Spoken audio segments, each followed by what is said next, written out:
Hello and welcome to another Anatomy of a Turn Blood Bowl video. These are videos where I, rather than analysing a whole game, just do a deep dive into a turn or maybe two, and just try and explain in a little bit more depth kind of decisions that I have been making. So before we get started, as always, just want to ask if you enjoy this, please like and subscribe, it's very helpful. And you can always check out my Patreon page, link below, which gives a full list of all the articles and videos that I make, and you can also, donate if you feel so inclined. I also do coaching, or you can request videos, things like that. So let's get into it. We've got some Dark Elves versus some Lizardmen. So the Dark Elves is a rookie team with no skills, and the Lizardmen team is a bit of a bashed up Lizardmen team, so it's got a lot of journeyman skinks, which isn't really that much of a problem, and it's got 3 block Saurus, which is was quite problematic in the end. They do a lot of damage. But anyway, it was a Lizardman's drive, and the Dark Elves managed to turn the ball over very quickly, and we're now in this situation here, where the Elves are trying to score in 8 turns, hopefully, so drag the game out as long as possible to stop the Lizardmen scoring again in this half. So ball carriers here, Lizardmen have put a little bit of pressure on, jammed in the Saurus against the ball, and jammed in that cross score against a few guys, just trying to block them all in there. And that's a really good tactic against Dark Elves. It's a really good way for Lizardmen to play, which is to try and squeeze a load of Dark Elves into a very small position. In order to retrieve the ball, I had to kind of put in situations like this. But it's very interesting because the Dark Elves, because there's so many strength 4 players, in order to block a Saurus, a normal Dark Elf will need 2 assists. That means you have to kind of end up bunching players together at all if you ever want to make a block. So it's a kind of a catch-22 situation in this matchup. It's a very fun matchup, this one. Anyway, off we go. So the ball carrier is here, and he's just a lineman that's ended up with the ball.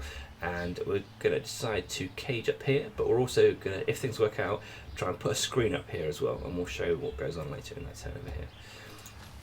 So the first thing I'm going to do is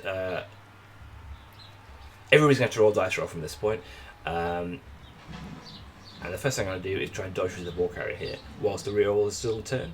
So if this fails, we can change our plans, but we have to make this dice roll first while the reroll is still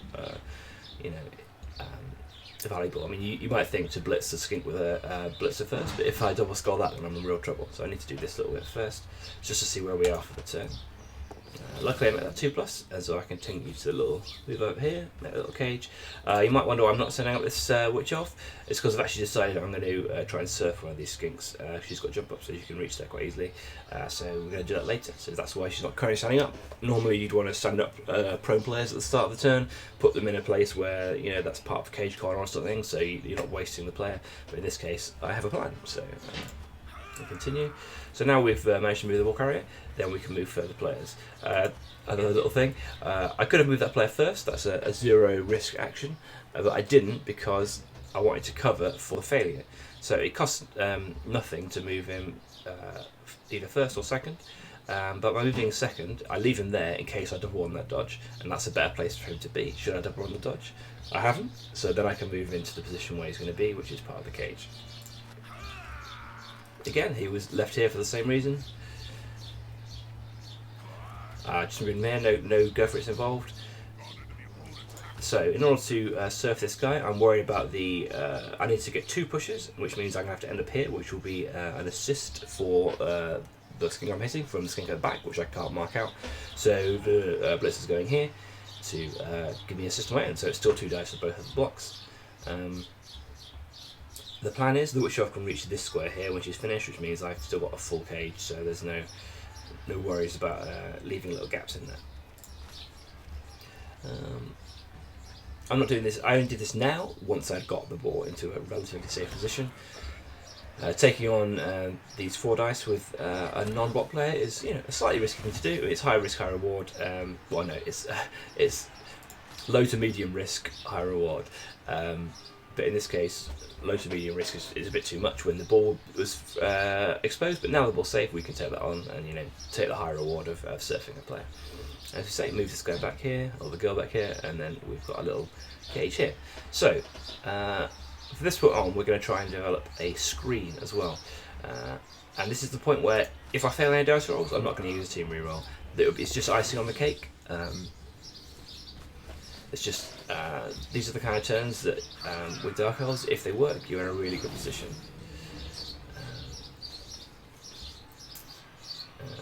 Yeah, and then finally dodge this guy out. Okay, and now you can see what we have.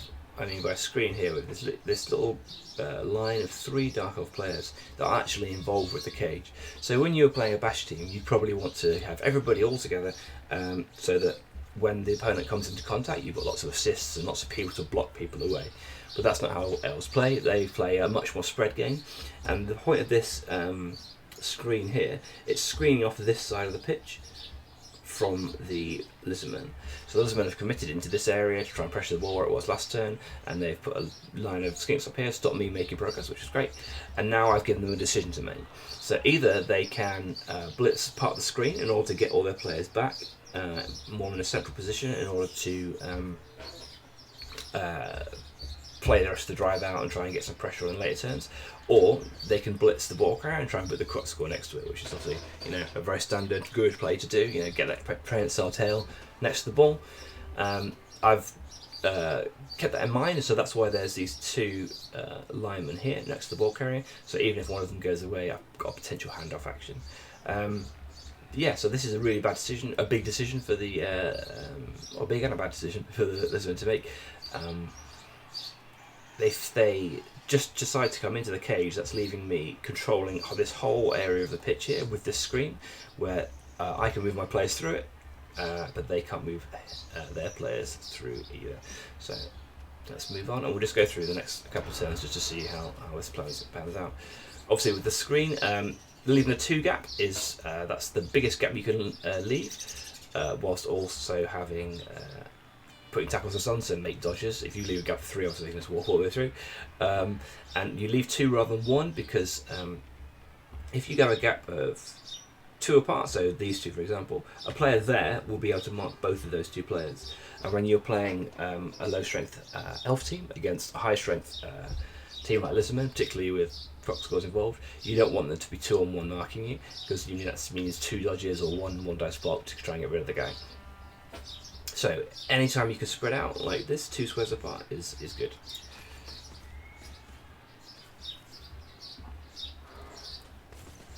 Okay, so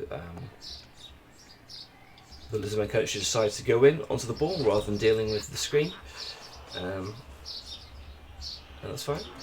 I'll just see how that transpires.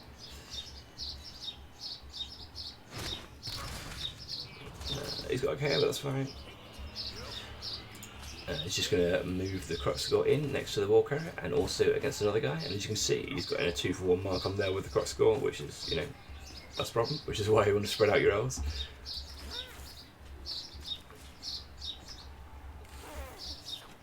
And this skink here at the back's got sidestep, so he's this is a good little defence. It's stopping me making too much progress in a forward direction,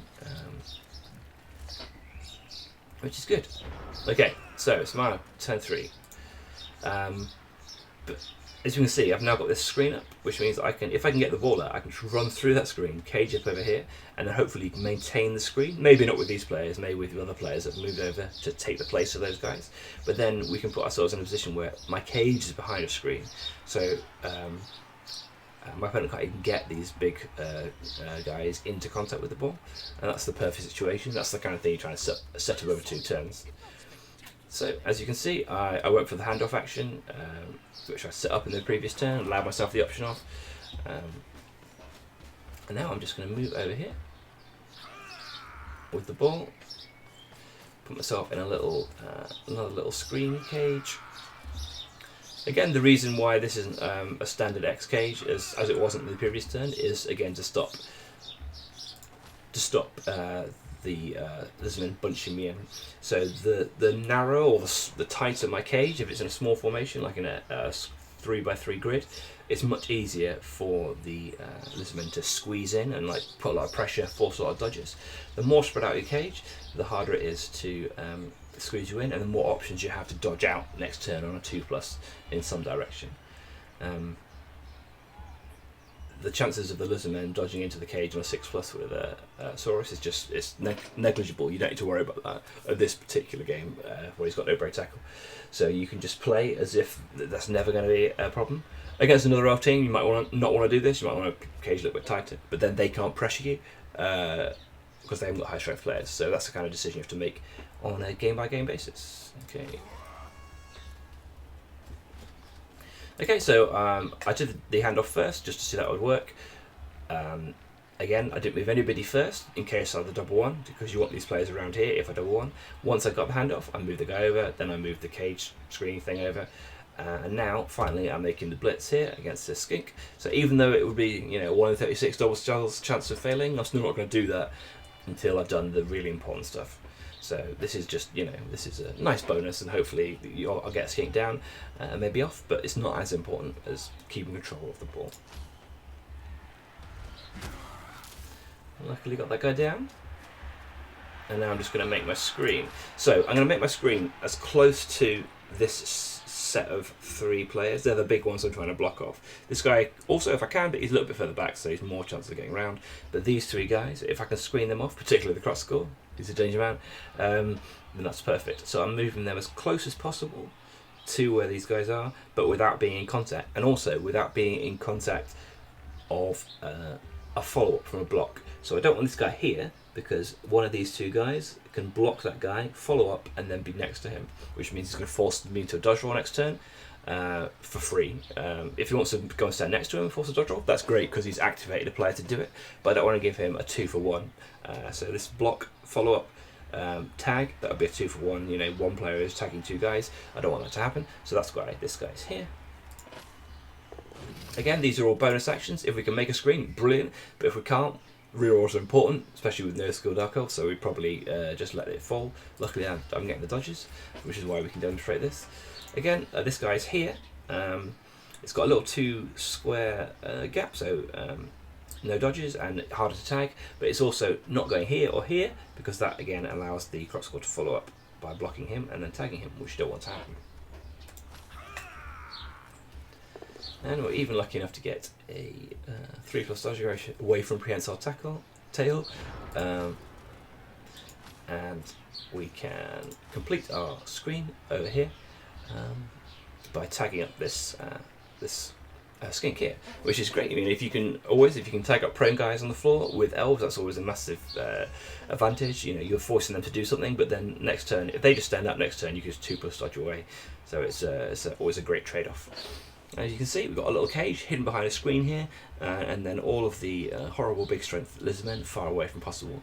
Obviously, you're not going to be able to keep that up for the whole drive, maybe. Some of the times you're just going to fail an unimportant dodge, and you might have to just take it rather than burning a reroll.